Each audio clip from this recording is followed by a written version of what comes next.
Hello friends, इस video में हम डिस्कस करेंगे जीएमएम फॉडलर के बारे में। ये जो रिटेल इन्वेस्टर्स के साथ इस समय बहुत बड़ा मौका है या फिर ये एक धोखा हुआ है, जानेंगे। और आखिरी में वीडियो मिस मत करिएगा, मैंने बहुत अच्छा डिटेल टेक्निकल चार्ट एनालिसिस किया है इस स्टॉक का। और आइए शुरू करते हैं दोस्तों। इस सेक्टर में देखिए, ये जो सेक्टर इनका heavy engineering, basically glass equipment बनाते हैं। ओके, इसमें दो मेजर कंपनियां हैं, एक तो जीएमएम फॉडलर है और एक एचएलई ग्लास कोट करके है। नो डाउट आप कंपैरिजन देखेंगे तो जो है जीएमएम फॉडलर से अच्छा ऑप्शन नहीं मिलेगा आपको मार्केट कैप वाइज, और डेट बिल्कुल जीरो डेट है कंपनी पे। अब देखिए कंपनी का बैकग्राउंड देखें, 1962 में जो है इस्टेब्लिश हुई थी, तो बहुत ज़्यादा अच्छी पुरानी कंपनी है। ओके, और इसका नाम उस समय गुजरात मशीनरी मैन्युफैक्चर हुआ करता था। फिर 1987 में फॉडलर यूएसए, जो एक बहुत बड़ा ग्रुप है फॉडलर का, ओके, इन्होंने जो ओवरटेक कर लिया इसको, अपना स्टेक बढ़ा दिया। 1999 में फुल ओनरशिप इन्होंने ले ली है इसमें। इस कंपनी का देखिए स्ट्रॉन्ग मोड क्या है, एक बहुत यूनिक क्वालिटी है कि इसका जो 61% मार्केट में लीडिंग कंपनी है अपने सेगमेंट में, जीएलई सेगमेंट में। तो ये जो ग्लास लाइंड इक्विपमेंट्स होते हैं, अभी हम आगे डिस्कस करेंगे, फार्मा और केमिकल इंडस्ट्री के एसेंशियल प्रोडक्ट्स माने जाते हैं दोस्तों। तो ये kind of essential nature of services या प्रोडक्ट्स आप कह सकते हैं, प्रोवाइड करते हैं। तो बहुत ही स्ट्रॉन्ग कंपनी है दोस्तों। देखिए कंपनी का प्रोफाइल हमने डिस्कस कर ही लिया थोड़ा बहुत, और आगे भी अगर आप देखेंगे तो आप देखिए ये जो सेक्टर है, जो जीएलई जो प्रोडक्ट बनाते हैं, इसकी जो है ग्रोथ प्रॉस्पेक्ट जो है थोड़ी सी डोमेस्टिक में इतनी ग्रोथ प्रॉस्पेक्ट्स नहीं है। तो कंपनी ने क्या है, धीरे धीरे डाइवर्सिफाई कर लिया। देखिए अदर प्रोडक्ट्स में देखिए हैवी इंजीनियरिंग हो गया, मिक्सिंग सिस्टम्स हो गया, okay, filtration system, drawing equipment.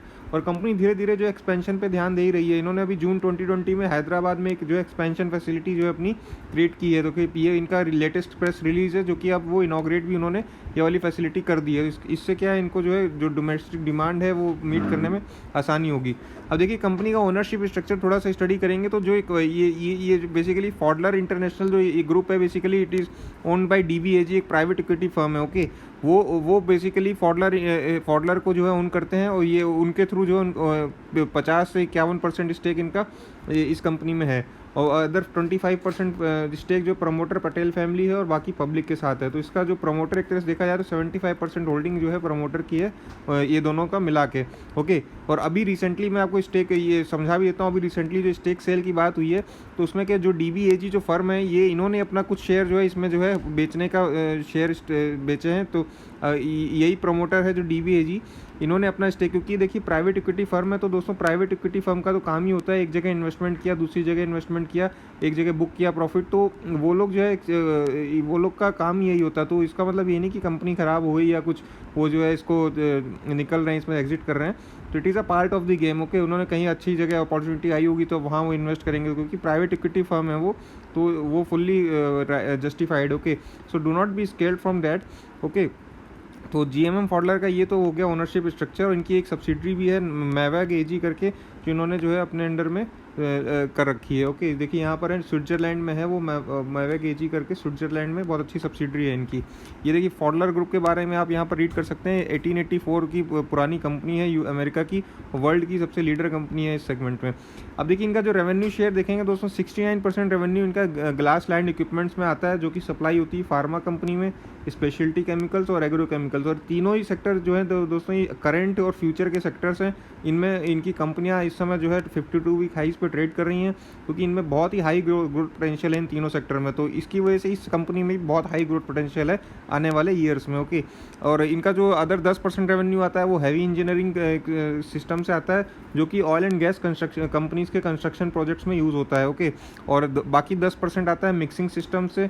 और मिक्सिंग सिस्टम में इन्होंने अपना पेटेंटेड प्रोडक्ट भी बना रखा है, जो पेटेंट इन्होंने रजिस्टर करा रखा है। बाकी जो आता है तो फिल्ट्रेशन और इंजीनियर्ड सिस्टम से कुछ रेवेन्यू आता है। अब देखिए इसमें अपॉर्चुनिटीज़ क्या है और रिस्क क्या है। बेसिकली अपॉर्चुनिटीज़ ये हैं कि देखिए आने जो एक तो ये चाइना फैक्टर है दोस्तों, चाइना की वजह से बहुत सारी इंडस्ट्री शिफ्ट कर रही हैं, और नहीं भी कर रही हैं तो कोई दिक्कत नहीं है दोस्तों। ये केमिकल और फार्मा कंपनी का तो ज़माना ही है, ये तो एसेंशियल नेचर और प्रोडक्ट्स हैं ये दोनों सेक्टर के। तो इनका तो जो नई नई कंपनियाँ आ रही हैं उनका कैपेसिटी एक्सपेंशन होना ही होना है। और थोड़ा सा इसकी वजह से ही रिस्क भी है कि ये जब भी एक्सपेंशन होता है तो इसके अलग ग्रोथ जो है चाहिए होती है इकोनॉमी में, तो थोड़ा सा ग्रोथ प्रॉस्पेक्ट लिमिटेड होने की वजह से एक वो भी जो है रिस्क बना रहता है। ओके, तो और एक रिस्क क्या है, देखिए दोस्तों रॉ मटेरियल का जो होता है स्टील हो, तो उसके प्राइसेस जैसे जैसे बढ़ते हैं वैसे इनको थोड़ा सा वो इफेक्ट होता है। पर इन्होंने जो वो भी अपना मिटिगेट करने के लिए इन्होंने बैक एंड जो है मैन्युफैक्चरिंग का वो प्लान कर रखा है। और ये साइक्लिकल बिजनेस है, देखिए एक सेकुलर ग्रोथ बिजनेस नहीं है, देखिए नेस्ले और एचयूएल जैसे। ओके। और दूसरा देखिए मॉडरेट ग्रोथ प्रॉस्पेक्ट्स हैं due to small size of domestic GLE market, इसीलिए इन्होंने बाकी नॉन जीएलई प्रोडक्ट्स में डाइवर्सिफाई कर लिया है। अब देखिए इनकी 10-12 साल की हिस्ट्री देखेंगे आप दोस्तों, तो इनकी जो सेल्स 200 करोड़ हुआ करती थी, आज 600 करोड़ है, 3 गुना सेल्स है। उनका जो कैगर देखेंगे तो 3-5 साल और 10 साल का 19, 14, 12% से बहुत अच्छा कैगर से सेल्स ग्रो हुई है। इनका नेट प्रॉफिट मार्जिन देखेंगे तो अभी पिछले 3-4 सालों से 10 से ऊपर आ रहा है। ओके, बहुत अच्छा है। और रिटर्न ऑन इक्विटी पिछले कुछ 3-4 सालों से 18-20 ऐसे करके आ रहा है। और रिटर्न ऑन कैपिटल देखेंगे तो बहुत ही शानदार है दोस्तों, पिछले कई सालों से देखिए 25-30 के आसपास मेंटेन किया हुआ है। और बिल्कुल जीरो डेट कंपनी है, कोई भी डेट नहीं कंपनी में। शेयर होल्डिंग डेटा हमने दोस्तों समझ ही लिया है। ओके, इसमें और इसमें कोई हिस्ट्री नहीं प्लेजिंग की प्रमोटर की। अब देखिए वैल्यूएशन चार्ट आ गया। वैल्यूएशन चार्ट में अगर आप देखेंगे दोस्तों, पहले तो क्या है, कुछ टाइम तक यहाँ 40 के आसपास से ट्रेड किया करता था, और अभी रिसेंट में 140-120 के पी पे भी चला गया था। इसमें देखिए आप दोस्तों, आपको सुनने को मिलेगा मार्केट में कि किसी ने जो है इसका आर्टिफिशियली प्राइस हाइक कर दिया, पर दोस्तों ऐसा जो क्वालिटी कंपनियों में होता है ना, ऐसा होता नहीं है जनरली कि आर्टिफिशियली लिक्विडिटी कम है इसलिए प्रमोटर ने वो जो है उसका लिक्विडिटी कम है तो प्राइस ऊपर चला गया। ये ठीक है, अदर बात मार्केट को, जो कि मार्केट सुप्रीम अगर आप मानते हैं मार्केट इज सुप्रीम, तो जो प्राइस आ गया एक बार छप गया चार्ट में, इसका मतलब उसका कुछ तो रीज़न है दोस्तों, ठीक है। और दोस्तों ये जो ग्रोथ जिस सेक्टर्स में काम करती है उनकी बहुत ही हाई ग्रोथ है, तो मार्केट क्या फॉरवर्ड लुकिंग होती है, तो मार्केट ने फॉरवर्ड में देखा है ग्रोथ बहुत अपॉर्चुनिटीज़ अच्छी हैं, तो इसलिए उसको ये प्राइस जो है ये प्रीमियम दिया गया है। ओके, तो मैं तो इस तरह से ही देखता हूँ, आपको भी सजेस्ट करूँगा। और देखिए ये अभी जो है अभी बहुत अच्छे पी पे ट्रेड कर रहा है, 60-70 का पी है, क्योंकि इसका आने वाला फ्यूचर सिक्योर्ड है, इसमें कोई दो राय नहीं है। अब देखिए डिटेल में टेक्निकल चार्ट एनालिसिस करेंगे, ये बहुत इंपॉर्टेंट पार्ट है इस वीडियो का, इसको मिस मत करिएगा। देखिए दोस्तों, ये जो है चार्ट मैंने खोल रखा है, देखिए 2006 से लेके अभी तक का प्रेजेंट, मतलब कुल मिला के देखिए 15 साल का चार्ट है। अगर आप ऐसे देखेंगे एक चार्ट को, मंथली चार्ट है, अगर आपको देखेंगे तो आपको ऐसा लगेगा कि देखिए ये जो है 2017 तक तो मूव ही नहीं किया, ऐसा लगेगा। ओके, अभी इसने आर्टिफिशियली इसमें रैली लाई गई है, देखिए 1000 का शेयर 7000 कर दिया गया, पर ऐसा नहीं है। देखिए अब मैं आपको बताता हूँ आगे क्यों।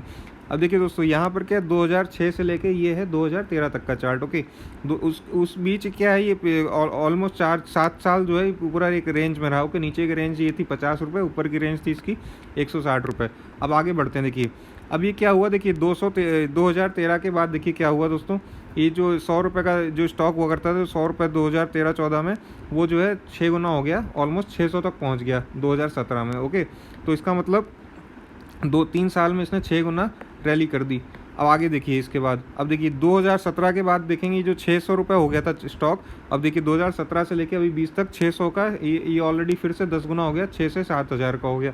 ओके, तो ऑलमोस्ट ऐसा नहीं है कि पिछले 1-2 साल में रैली आई है इसमें, उससे 2000 इसका ऐसा तो है नहीं पिछले 7-8 सालों से इसमें रैली आर्टिफिशियली आ रही है, तो ऐसा तो नहीं हो सकता दोस्तों। 2014 के बाद भी 6 गुना हुआ, अभी फिर से 10 गुना हुआ, कुछ तो इसमें पोटेंशियल है इसके बिजनेस में, जो मार्केट जो मिस्टर मार्केट जो इसको जो इतना प्रीमियम वैल्यूएशन दे रहा है। ओके, और इसका हमने समझ लिया इसके ग्रोथ प्रॉस्पेक्ट्स ऐसा क्यों हो रहा है। तो अब देखिए इसका डेली चार्ट अगर आप देखेंगे तो दोस्तों, ये देखिए 7000 का हाई बनाया था। ओके, ये अभी 3500 के लेवल पे ट्रेड कर रहा है। तो मैं आपको एक फैक्ट बताऊंगा, अभी उसको आप माइंड में रखेंगे, आपको समझ में आएगा ये क्यों बहुत अच्छा पॉइंट है एंट्री का। अब देखिए दोस्तों, फाइनल वर्डिक्ट हमने समझ लिया, क्वालिटी कंपनी है। ओके, बिजनेस का जो ग्रोथ है फ्यूचर में बहुत ही सिक्योर्ड है। ओके, बिकॉज इनके जो सेक्टर्स हैं वो जो केमिकल और फार्मा, ये जो एसेंशियल नेचर ऑफ सर्विसेज में सेक्टर्स हैं।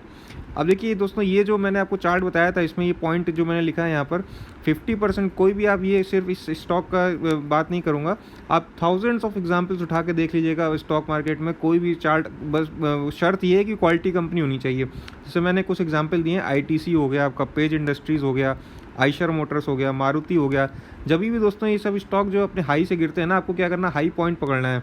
ओके, आईटीसी का हाई था दोस्तों 300-350। ओके, तो अभी देखिए वो 150-170, उसको 2 से आप डिवाइड कर दीजिए उसको, 50% उसका, तो 150 से लेके 170 तक का जो इसका जो एक मेजर सपोर्ट होता है, इससे ज़्यादा नीचे जाने की संभावना बहुत कम होती है, और ये एक वैल्यू बाइंग एरिया होता है।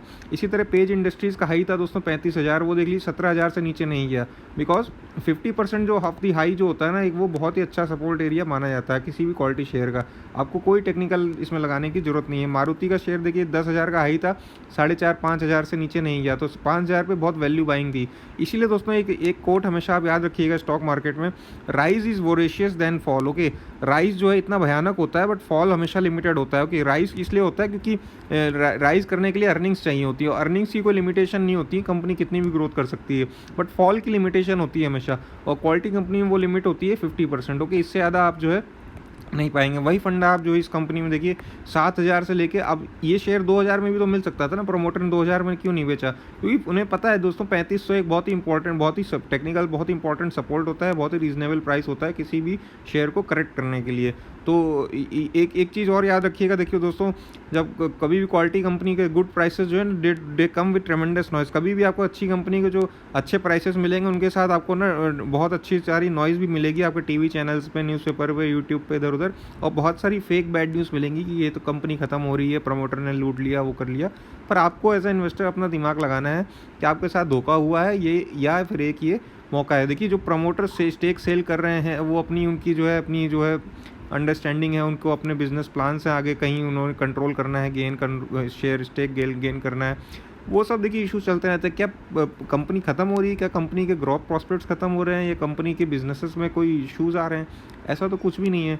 तो दोस्तों ये अच्छे प्राइस आए हैं, तो ये देखो ऐसे, ये तो आपको दोनों चीज़ नहीं मिलेंगी ना, कि गुड न्यूज़ भी आ जाए, अच्छे प्राइस भी आ जाए।